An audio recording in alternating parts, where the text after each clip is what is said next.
solid house, with its windows shuttered and cloth-sealed, with the braziers set outside the doors, and on the courtyard's high, broken glass-rimmed walls billowing the acrid smoke of Istal leaves.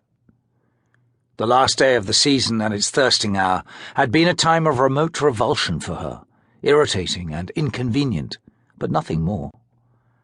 Then she had given little thought to the city's countless beggars and the stray animals bereft of shelter, or even to the poorer residents who were subsequently press-ganged into clean-up crews for days afterward.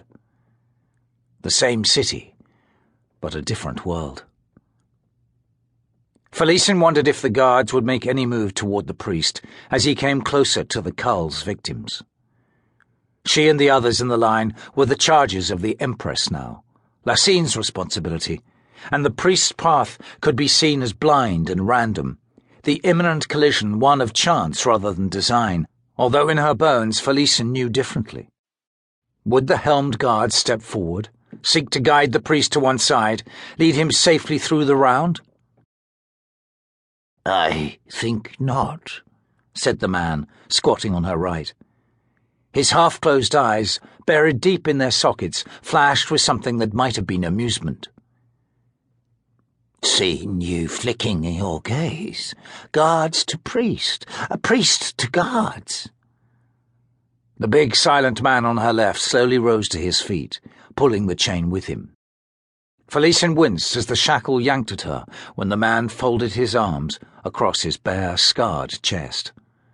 He glared at the approaching priest, but said nothing. "What does he want with me?" Felicien asked in a whisper.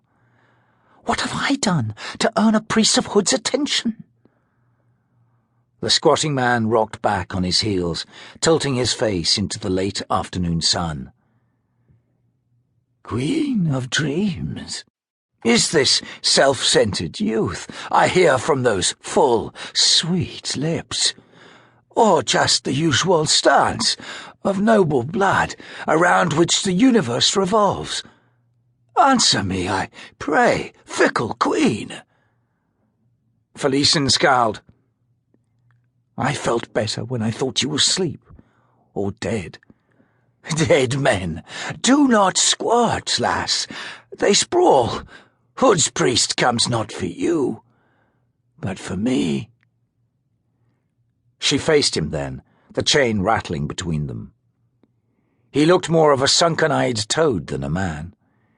He was bald, his face webbed in tattooing, minute, black, square-etched symbols hidden within an overall pattern covering skin like a wrinkled scroll. He was naked but for a ragged loincloth, its dye a faded red. Flies crawled all over him. Reluctant to leave, they danced on, but not, Felicien realized, to Hood's bleak orchestration.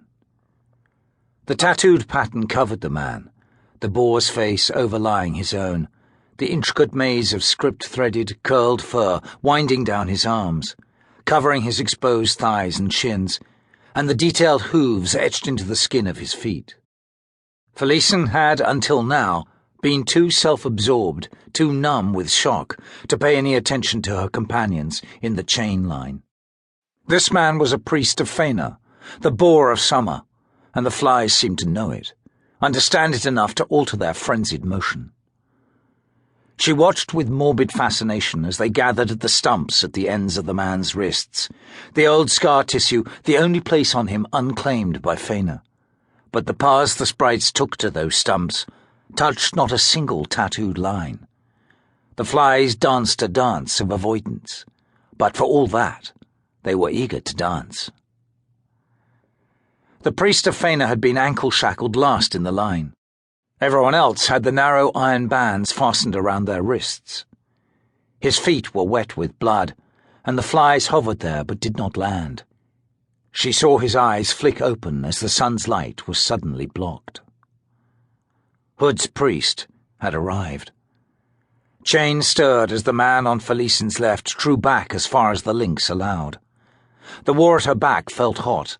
The tiles, painted with scenes of imperial pageantry, now slick through the thin weave of her slave tunic. Felicien stared at the fly-shrouded creature standing wordless.